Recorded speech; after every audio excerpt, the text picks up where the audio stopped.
പ്രായത്തിൽ Guinness record സ്വന്തമാക്കിയ മലപ്പുറം വളാഞ്ചേരിയിലെ കുഞ്ഞീരുമ്മ യാത്രയായി.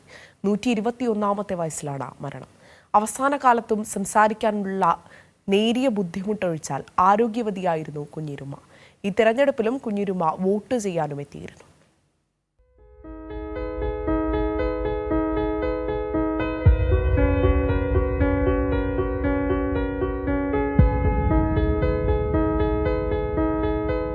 ആധാർ കാർഡ് അനുസരിച്ച് 1903 ജൂൺ 2-നാണ് കുഞ്ഞീരുമ്മയുടെ ജനനം.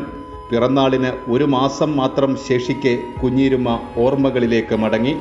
ലോകത്തെ ഏറ്റവും പ്രായം കൂടിയ വ്യക്തിയായി ഗിന്നസ് ബുക്കിൽ ഇടം നേടിയ സ്പെയിനിലെ 116 വയസ്സുകാരി മരിയ ബ്രാൻയാസിനെയും മറികടന്നിരുന്നു കലമ്പൻ വീട്ടിൽ കുഞ്ഞീരുമ്മ. അവസാന കാലമായപ്പോഴും കേൾവിക്കും സംസാരശേഷിക്കും അല്പം കുറവ് വന്നതൊഴിച്ചാൽ കുഞ്ഞീരുമ്മ ആരോഗ്യവതിയായിരുന്നുവെന്ന് ഡോക്ടർ പറയുന്നു. വാർദ്ധക്യ സഹജമായിട്ടുള്ള അസുഖങ്ങൾ മാത്രമേ ഉള്ളൂ. ഈ കഴിഞ്ഞ ദിവസം പോലും ഇവിടെ വന്നിരുന്നു. സോഡിയം ചെറുതായിട്ട് കുറഞ്ഞു. അത് ഒരു ദിവസം കൊണ്ട് തന്നെ ക്ലിയറായി. മറ്റ് ഒരു അസുഖങ്ങളും കാര്യമായിട്ടുണ്ടായിരുന്നില്ല. എന്തായാലും നമ്മുടെ ഇത്രയും പ്രായമുള്ള എൻ്റെ അറിവിൽ ഇതുവരെ എത്ര പ്രായമുള്ള ഒരു ആൾ ഉണ്ടായിട്ടില്ല. കൂടുതൽ തവണ വോട്ട് വിനിയോഗിച്ച സമ്മതിദായകയ്ക്ക് തെരഞ്ഞെടുപ്പ് കമ്മീഷൻ നൽകിയ സർട്ടിഫിക്കറ്റ് കഴിഞ്ഞ വോട്ടേഴ്സ് ദിനത്തിൽ കുഞ്ഞീരുമ്മ ഏറ്റുവാങ്ങിയിരുന്നു.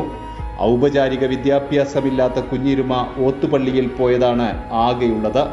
എപ്പോഴും ഒരു തസ്ബീഹ് മാല കയ്യിലുണ്ടായിരുന്നു. ഓർമ്മശക്തി അല്പം നശിച്ചെങ്കിലും 1921 മഹാസമരകാലത്ത് ഉപ്പാപ്പയെ ബ്രിട്ടീഷ് പട്ടാളം പിടിച്ചുകൊണ്ടുപോയതും 4 മാസത്തിനു ശേഷം വിട്ടയച്ചതും ഓർമ്മകളിലുണ്ട്. കലമ്പൻ സൈതാലിയാണ് ഭർത്താവ്. 9 മക്കളും മക്കളുടെ മക്കളും അവരുടെ മക്കളുമൊക്കെയായി 5 തലമുറയ്ക്ക് ഉമ്മാമ്മയായിരുന്നു കുഞ്ഞീരുമ്മ. കൈരളി ന്യൂസ്, മലപ്പുറം.